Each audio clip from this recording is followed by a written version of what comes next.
turned 19, whatever, going into sophomore year, and that's when it was the worst. Like, might as well have called me Vegeta. The only thing saving me was the length of my hair hiding my temple right here. So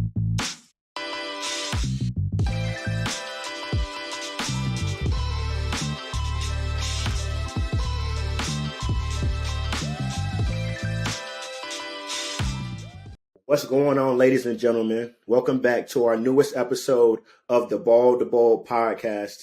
As y'all know, every episode we got real talk by real men. Today is absolutely nothing different. I got my man Jeremy from Birmingham, Alabama. Jeremy, thank you for joining us, family. Get a people a quick intro, man. yeah, for sure. I'm happy to be here, first of all. But yeah, like you said, my name is Jeremy from Birmingham, Alabama. Um, love being bald. Didn't think I would at first. And just a little quick thing about me, I like doing different stuff. So right now, I take jujitsu in my free time. Okay, no doubt, no doubt. Have you, before taking jujitsu, had you ever been into any kind of martial arts before that, or? Yeah, like as a kid, I was in after school care. The sensei would come by and teach us stuff, but I was that shy kid that didn't want to be an expensive child to my parents, so I just stayed away from it. But now, as an adult, I can afford my own, fun. I'm like, hey, I want to get into this, fulfill my inner child. I love it. I love it. With that question being asked, does that mean you are also potentially a fan of UFC and like some of those? I'm more of I'll YouTube the clips of some UFC fights. I'm not really a violent person, so this is I like to so jujitsu is more of a self-defense form. So I'm more so how can I easily deter a fight and or get away from it? So watching UFC, I only watch it to for the grappling purposes. The punches and kicks, I kind of stay away from those videos because I'm not about to be doing all that. So if I can get into some grappling and maybe like how can I separate myself and get myself super close to where I and this person can't get hurt, that's my bag right now. Gotta love it. Gotta love it for sure, man. But that's what's up, man. Well, look, Jeremy, happy to have you today, man, on the podcast. By the way, I never told you like why or how I reached out. I just be looking for dope people to have on the podcast. I found you had a TikTok. I do have a TikTok. I think I might have Yeah. found your TikTok first, and I think I might have seen what you was doing. I thought it was funny or something. I was like, "Yo, this guy seems dope, entertaining. Like, let me have him on." So, shout out to the content that you're putting out there because I seen it somewhere, and that's why I reached out, man. So keep it coming, man. Um, Thank you. Thank you. but yes, bro, man. Today we're here to talk about nothing more than your bald ass head. All right, you know what I'm saying? Like Got you it. said it earlier, you love to be bald, man. But we know you wasn't born like that. You had some hair in the past, dog. So Yeah. let's talk about it, man. Take me back, whatever you can remember, whether that's middle school, high school. What kind of hair did you have, like kind of like coming up? And let's walk through that journey until you realize something was off. Whether that was the hairline, whether that was the crown. Let's kind of walk through that story, bro. Man, so growing up, I had the curly joint. Like, I'm like curl just popping without any like chemicals or nothing in it, just there. And I eventually went to the wave and the temp fade type deal. But I started to notice like, okay, I'm probably going to be bald because first of all, you look at old pictures of my dad, he had the widow's peak going crazy, holding on to it for a while before he went bald. And it's like seeing them is like I have his whole face. His genes are too strong for me not to be bald. I'm going to look just like him. And so growing up, I kind of already got comfortable with the idea of being bald, but always being told like, "Oh, you got this good hair. Oh, I love like let me touch your hair and stuff like that." It's like, I am going to be waveless and curlless one day. And it was just like, man, but starting to, when I hit high school around sophomore year, I was like, my forehead getting bigger. Mm. And I was like, okay, my barber was A1, so he wasn't pushing my hairline back. It was just receding. And so by sophomore year of high school, I got more comfortable. And I'm like, okay, I know now I'm not gonna have this into my adulthood. So let me go ahead and uh, use it while I got it. So I just did, what any normal man losing his hair would do, different type of styles, growing it out, super waved up, just trying different stuff at the time before I actually decided to, all right, it's time. So you're in high school, because I also my hair loss kind of started in high school. It wasn't like I noticed it, but I was also a little bit naive because also my dad has a full head of hair, bro, like to this day. So I didn't expect that. There are some folks on my Hmm. mom's brothers who were bald, but like I didn't know the science behind it. I'm just looking at my pop. So when I Hmm. first started peeping it, it was just a little like not nothing that I would be really concerned about at the time. But I peeped like, that's strange. But again, I'm looking at my pop and I'm like, I'm good. You know what I'm saying? I ain't got nothing to Right. worry about. And that is high school. Now, you're in high school, you start kind of like trying out different styles because you think your time is limited. You said you're on a clock. Hmm. Um, what was your favorite style you tried in high school, and tell me why, if you can recall. Honestly, man, it was the waves. I really did. Like to this day, I miss doing this and feeling the ridges of just pure, slick down, what we used to call good hair. Like I just miss that feeling sometimes. All right. So the waves was your thing. The waves was your thing. And I think, how old are you, bro? 27. 27. Okay, so we're kind of like around Hmm. the same age range. So like everybody in that age range was doing the do-rag thing, keeping a brush on them. There was like wave Hmm. contest at school. It was a big deal. Um, Hmm. so I definitely remember that time. Now, I think what's to be real, I think that part of it actually like is what made me more attached to my hairline because it was such a thing. It was like Hmm. ingrained in the culture where like everybody had waves, and it was like Yes. you get on the school bus, somebody might be wave checking you. You know what I'm saying? And there was levels Hmm. to it too. I know there was levels to the wave game. So like I think that when I think about like why I was so attached to my hairline, I think it starts at that early age. When I was doing the wave thing. Anyway, so in high school, you got that. Keep going here, bro. How's as you're getting out of high school? How is the hairline holding up? Like, what's going on? Oh, man. So freshman year college, I started to notice like, oh, hold on. We getting a little too far back. So this is where, I grow it out.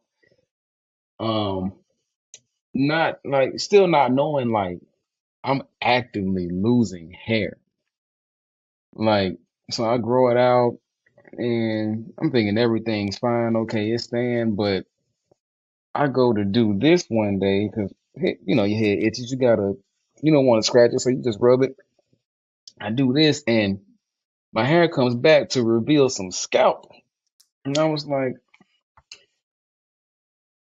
hey yo, G, I'm only 18. I'm only 18. My hair is thinning. I just started college. What are we doing? What are we doing? Thinning? And so turned 19, whatever, going into sophomore year, and that's when it was the worst. Like, might as well have called me Vegeta. The only thing saving me was the length of my hair hiding my temple right here. So that was like the end of the first semester sophomore year.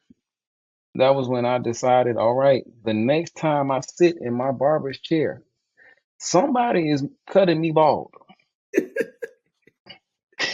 So Jeremy, whole time, partner. So college, man, you going through it, and at this point you're like, yo, I'm gonna come home. So by the way, we call it come home because when I was dealing with my joint, man, like Mm. 3 years of it, like, so I tried road game, like I tried some things, but it didn't work. But all my dogs would just be like, bro, that's like, just come home, bro. Like they would look at me in my eyes, just come home, meaning like just shave your head, bro. Like you did everything you could Yeah. do, just embrace it. That's why we call it come home. But I want to take you back. You sophomore year, Mhm. you know it's bad. You like you said, you're rocking the Vegeta type. It's bad. But like, Bad.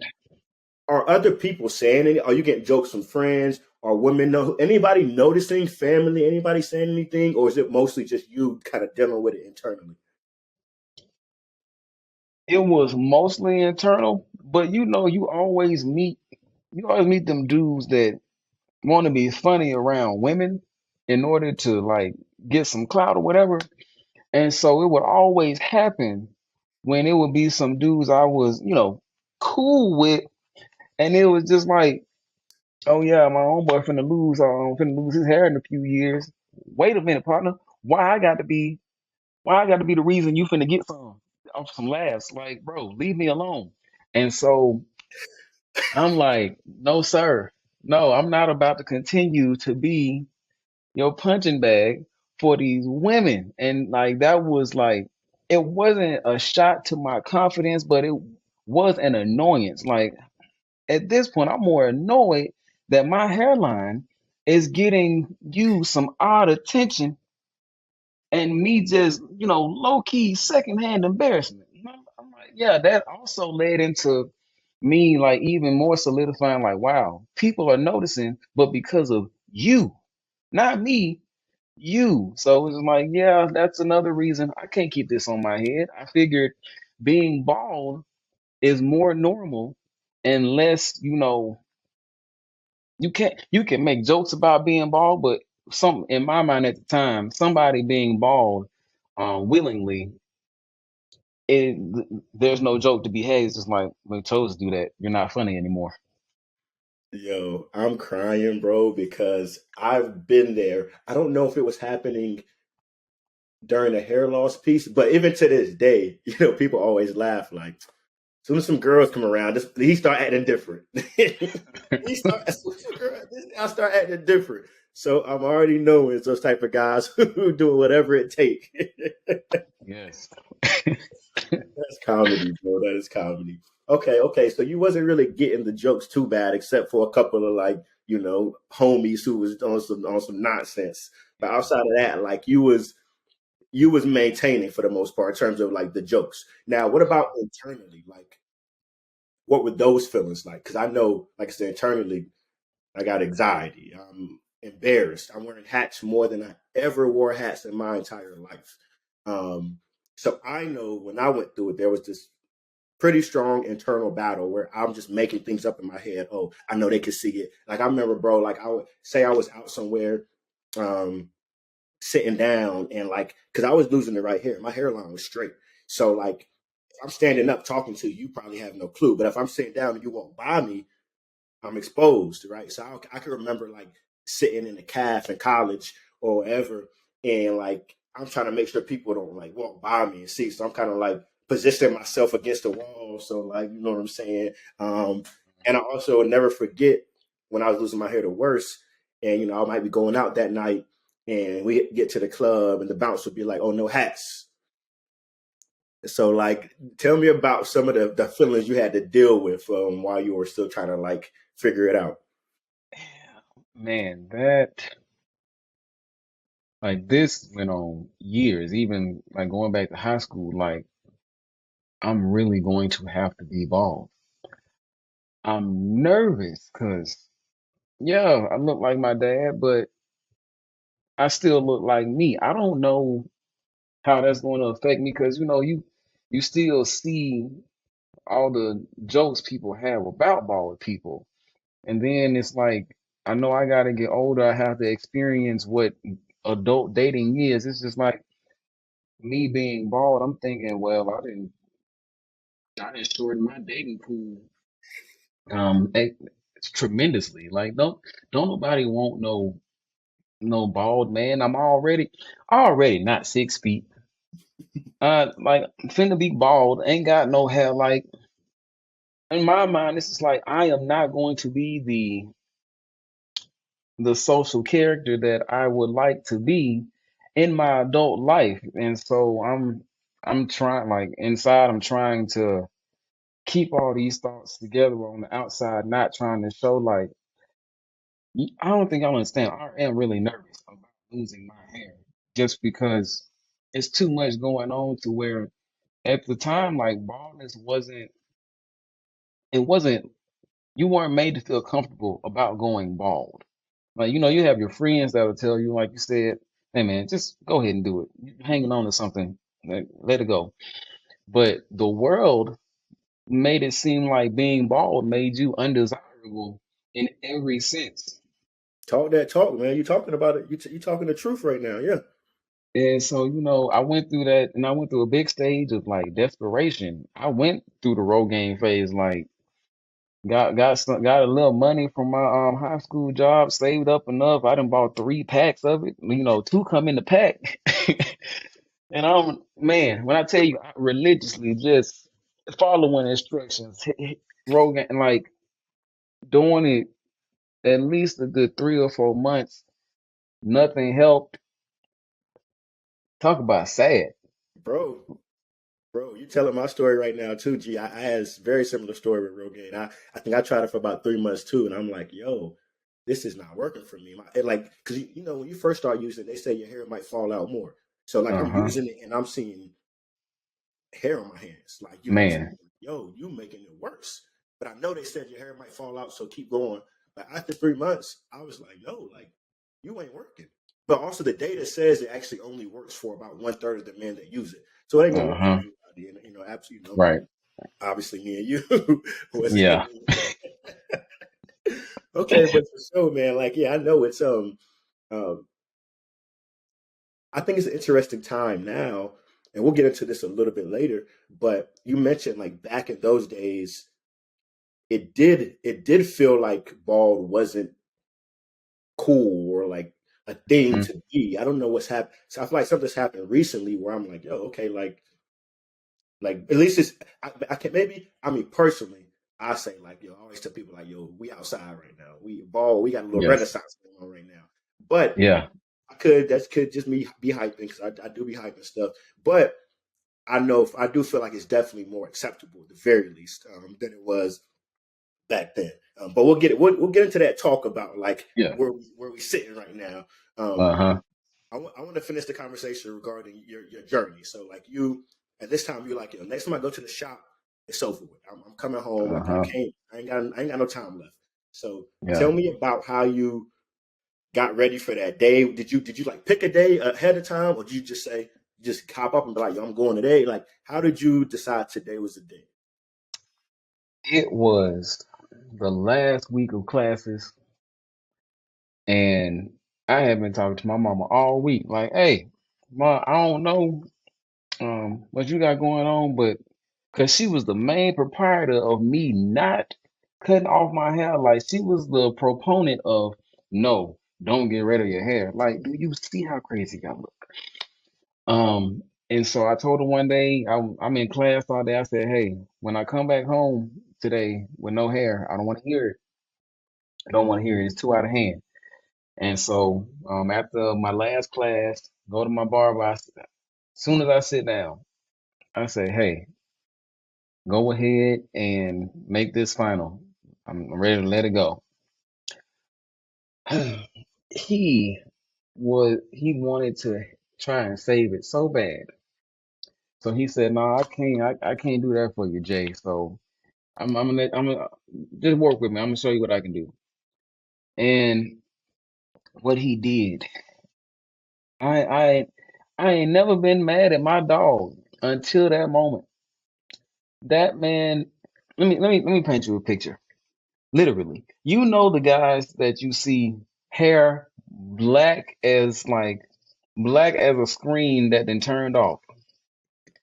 He did that to my head. So did a ball fade, but and decided to put the hairspray on the head. So I definitely walked out of that barber shop with with a painted on hairline and just head of hair. So, Looked yeah, in the mirror, man. man, man. I mean, can't move my scalp. Like I try to do this, my eyebrows not coming down, like scalp tight. And he give me the mirror. He like, there it is. I'm just like, thank you, G. How much I owe you? And so I get in the car. Now I'm sad and mad. I'm like, I want to be mad at him, but I know he was just trying to help. But now I look stupid. I can't go anywhere else but the house. I'm not going nowhere else. And I text my mom. I said, hey, you and dad, right? She like, yeah. Go ahead and tell him I'm gonna set the clippers up at the house. He need to finish this. Like, like my barber didn't do right. I asked him. He said, no, he was on your wave. I need dad to go ahead and cut this off. So I get to the crib. I immediately wash all that out. I'm like, I'm not keeping this.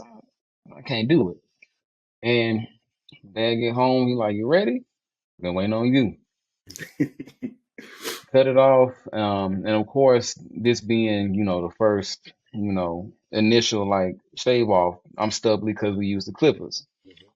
And you watching up TV, you understand you want that shiny look. You're gonna have to get you some razors. So he cut it off. Of course I put on the hat because I'm That's not what used you to do when that. you first come home. You just like, Well, you're not I, ready I didn't yet. even I didn't even go to the bathroom. I had the hat ready. I just put it on after he finished. I said, I'll look at this when I get my razors. So I went to Walmart down the street, got my razors, and that moment of truth was something else. That moment of truth was something else. Like I'm thinking, okay, it can't be that bad. The top of my head is yellow. The top of my head is yellow. Ain't seen no, ain't seen no sun. Ain't seen that sun. And it's like I look in the mirror, it's like, oh, your boy look good.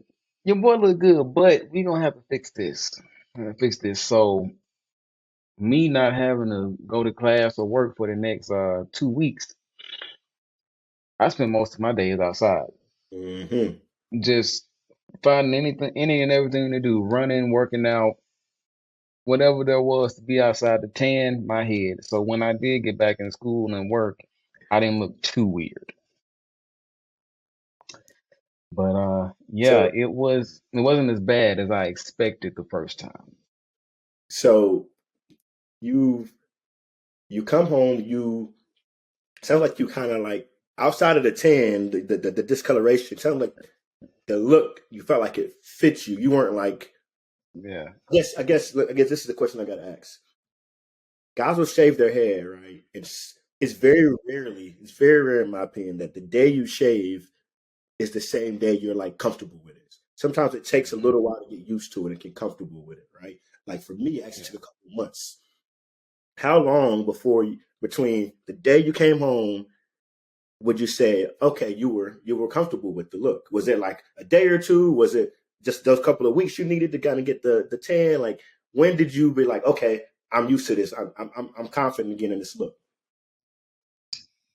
It was that it was definitely like it took that whole summer until the start of fall semester for me to actually be comfortable in it because that summer I had summer classes, but I wasn't in class with people I knew. So I'm just a passerby to any and everybody I see. Work, people saw it and it was all good, but these are older people, so they understand. I had to get around my age group to actually see like, okay, how is this going to go? And that first day of fall classes, you get the who is that? I don't know you. And it's like, no, you know me. I just don't have hair anymore. And it's like, oh, Jeremy, like, and I can't tell you how many times that day, like everybody I saw, nobody recognized me. Like people are squinting, like coming up on me. It's me. And the reception I got, the questions and the acceptance at all at the same time, it was like, okay, I can walk a little bit more confident knowing that this is just gonna be my life from now on. That's funny, man. He said people was like, I don't know. Nah, it's me. Yeah. Okay, for sure, man. So like I said earlier, bro, I want to dive into this confidence thing, right? Like, um, when I think about just my life in general, like it's been a lot of my life, and like it's I don't know how or why. Maybe I'm Nigerian, so Nigerians we just tend to have this like sense of like pride, right? Maybe that's why I've had this like confidence that I always had. But again, I never forget how bad it took a hit during the hair loss process. And then again, I know how long it took for me to finally embrace it and then feel confident again with my bald head. Um, but I always think through and be like, damn, like how much of your confidence was attached to your hairline that you were down bad that much, right? And now I think about like, oh, where do I get confidence from now? Because it don't obviously it ain't my hairline. And I guess there's a part of it though that I've like kind of flipped the script to be like, nah, bald is cool. So I do get confidence off the bald thing now, but like I start to realize and question like what's the where is confidence coming from mostly, but where should it come from? What should it be rooted in, right? Like, should it be rooted in a hairline, a beard, or superficial things, or should your confidence come from more internal things? Whether that's your skill set, and whether you say you're an amazing, I don't know, like if you're the best software engineer, then you should be proud of that, and you got confidence for that. If you feel like you're the best jujitsu guy out there, so it's kind of like where should that really come from? And I tend to ask myself that now. And I think personally I get a lot of my confidence now really from just being like very clear about like who I am. Right. Like I think I Hmm. have confidence because like I know myself so well and I know who I am so well that like it's ain't no it's really tough for somebody to knock me off of that. Like, you know what I'm saying? I don't care what you say, what you Hmm. do, like I know who I am. Like it's really and you can't I don't really budge on that. And I think that's why I show up in the world like I show up because I come off like that and people can see that. You know what I'm saying? And Hmm. know that. But I want to ask you when you think about confidence, bro, like where do you find confidence today? Or like where does that and it's a tough question, bro. Like, you know what I'm saying? Like it's not necessarily an easy thing because you probably don't think about it a lot, but like where do you think your confidence comes from Hmm. today? Today, I think it truly comes from, you know, understanding that this is the adult that young Jeremy needed when he was growing up. Um, like, as kids, we have this idea of who we want to be as an adult, but to actually become the adult that um was necessary in our lives at the time that we didn't get because of unintentional lack in certain areas, it it just does something for me personally. Like I look in the mirror and I'm able to say like, hey, young Jeremy would have benefited from who you are today. You would have made him way more comfortable and way more safe. Like to be able to say that to myself, knowing that um, if I were to get a chance to go back and say, "Hey, you're gonna be okay," like that's kind of where my confidence piece comes from, knowing that this me is who I can be unapologetically and proudly.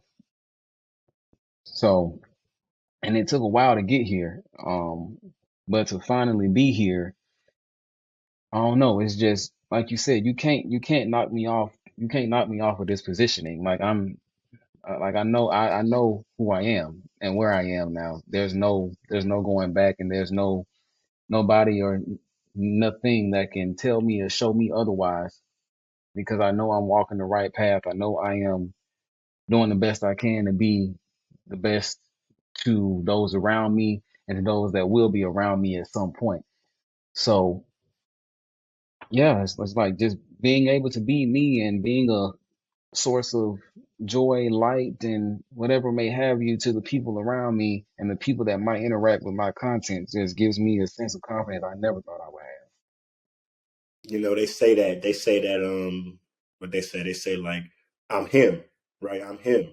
And it's like what you saying is like I'm him. I'm really Jeremy. Like, you know what I'm saying? You can't have. Yeah. I'm like I'm that. And I think it's such a powerful thing to like to be who to really be who you think you are. You know what I'm saying? Like, and Hmm. it's and that when you're grounded in that level of self awareness and like I don't know, it's a very powerful thing. And I think you just hit home on that, bro. Yeah.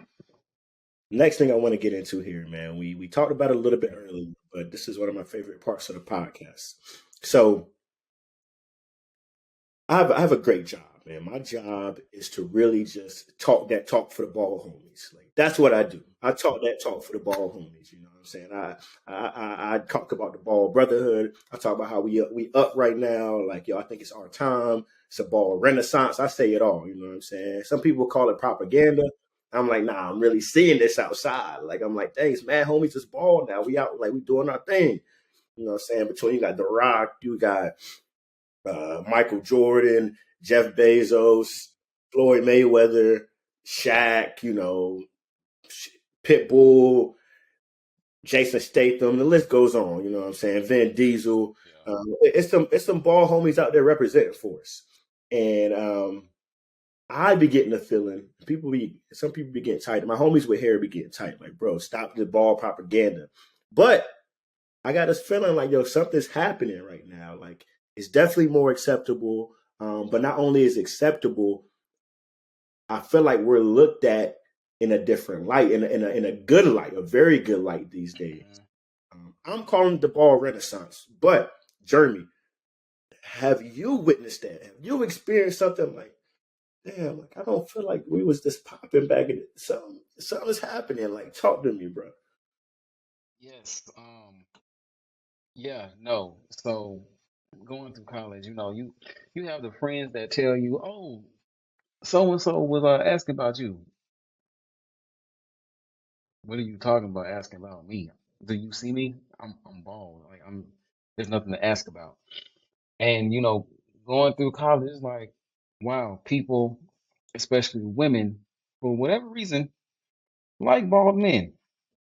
And then you get into the adult world, oh my goodness, like you said, no, we outside.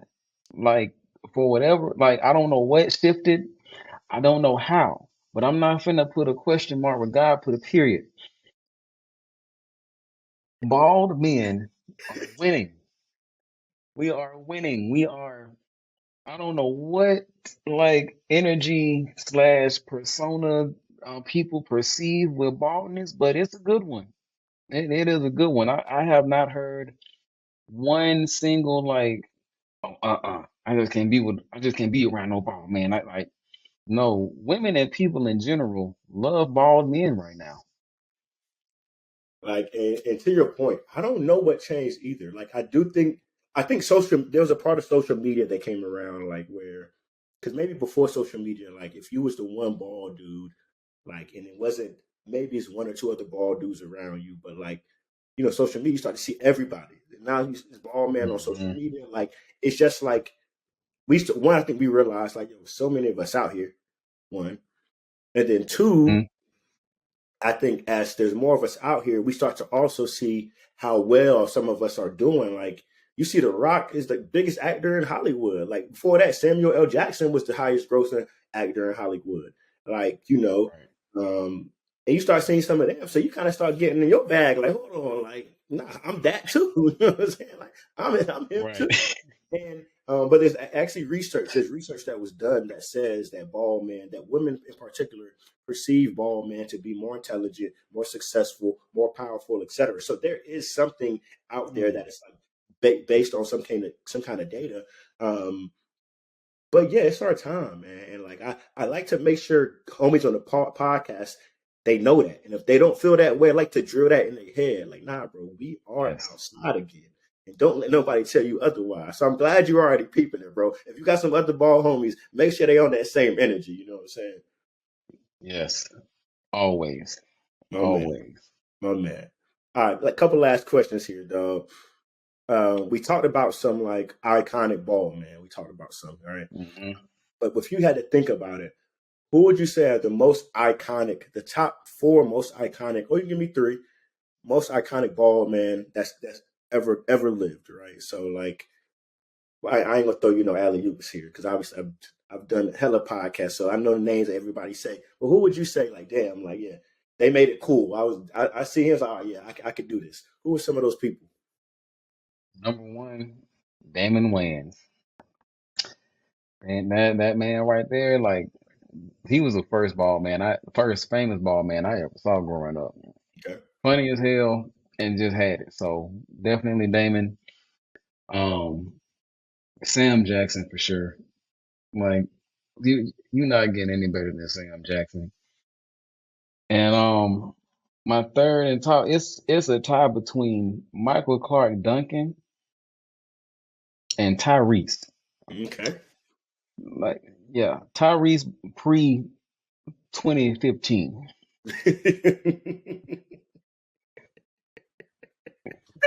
The timestamp on Tyrese's comedy, man. So you talking Yeah, about like sweet, yeah, sweet man. lady Tyrese type. Sweet lady, how you gonna act like that? And the baby boy Tyrese. For sure, bro. Yeah. For sure. Solid list, man. Two final questions here, man. Two final questions, and these two are my favorite questions that I get a pleasure asking on my podcast. Number one is, I have this podcast to allow man like you to share your stories, talk about kind of what you Mhm. went through before you were comfortable in your own skin back when you were losing your hair.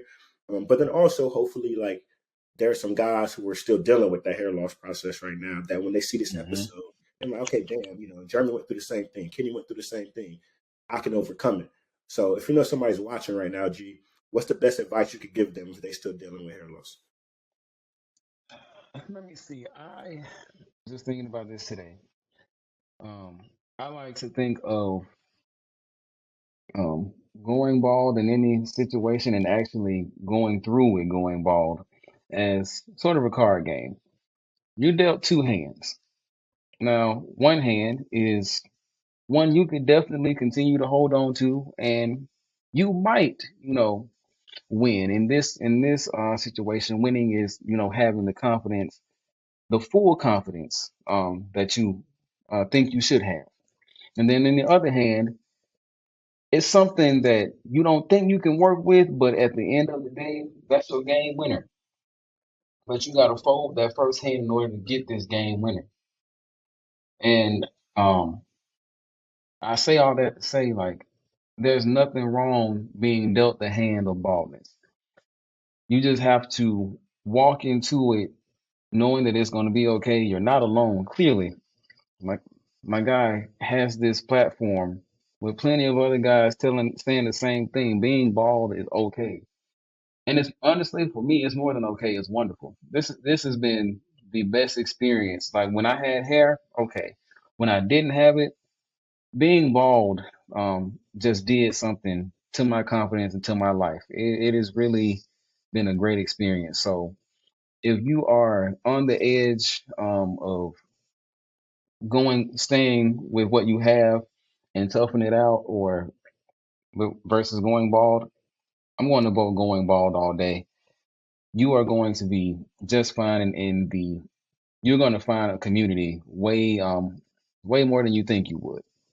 So go ahead, take that leap of faith, chop it off, come home, and go ahead build this community and build that confidence to the 100% and not maybe just the 80, 85 that you would have could had you just continued to hold on to what's leaving.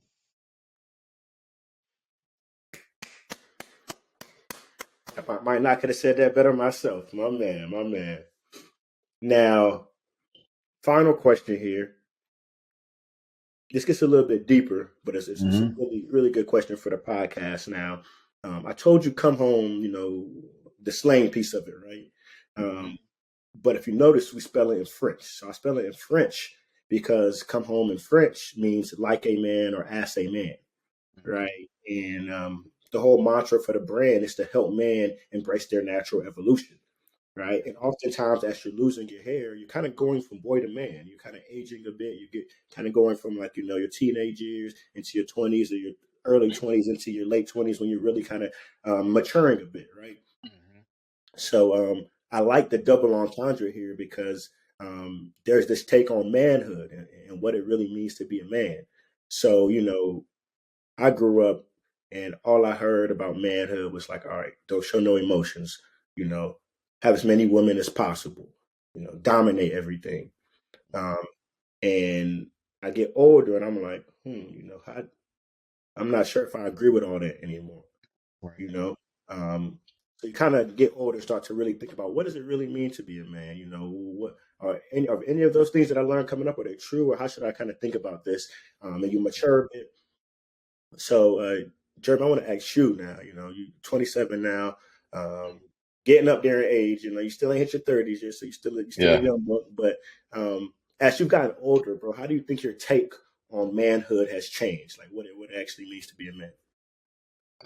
For me, so I grew up around people that, had those heteronormative ideas of what a man should be, um, homophobic, um, all types don't, boys don't cry too much, gay, all these outdated ideas of what growing into a man doesn't look like. And so coming into my own manhood, I adopted this, this attitude of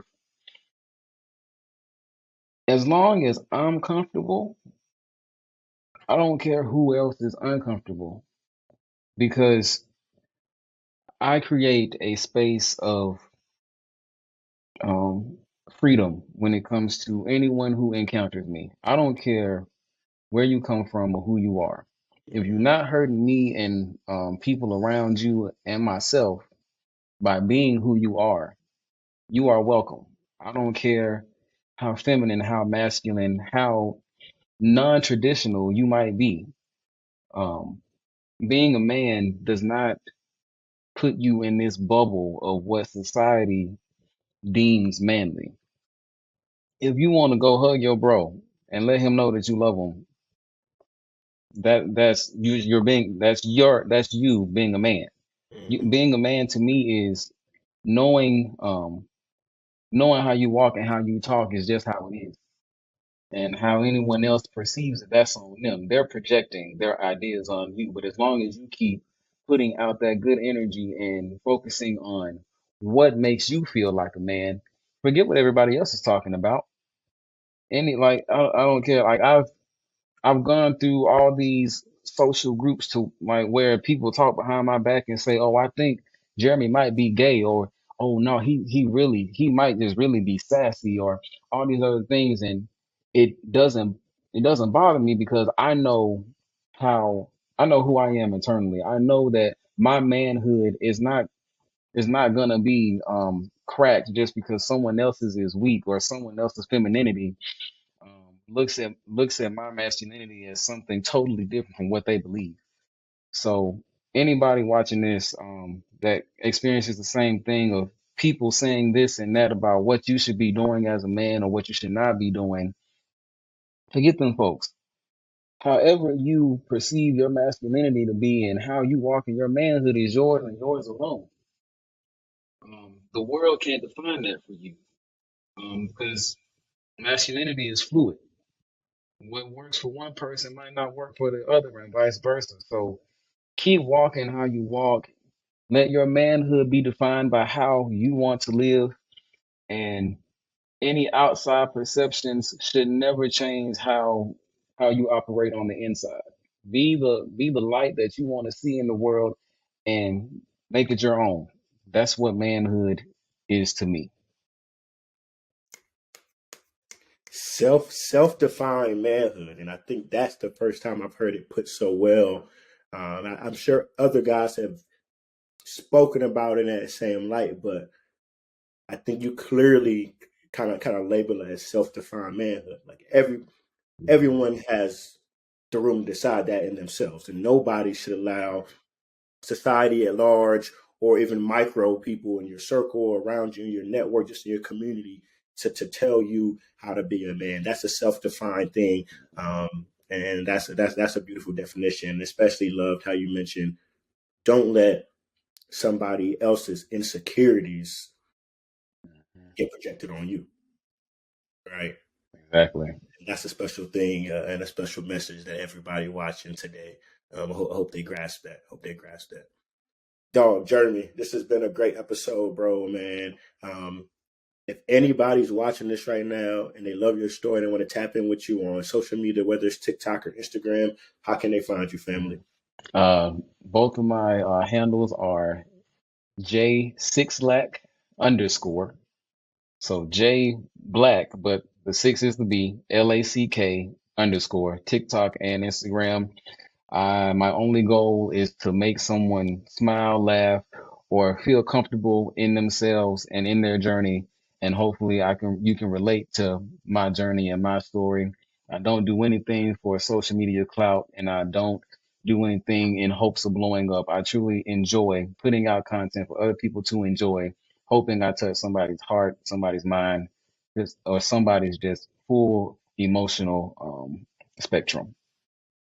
You gotta love it. You gotta love it, man. Y'all make sure y'all check out my boy Jeremy on TikTok or IG. I think it was TikTok also. Whatever I seen, it was funny. I don't know what I seen, but I know it was funny, and that's how I reached out to my boy.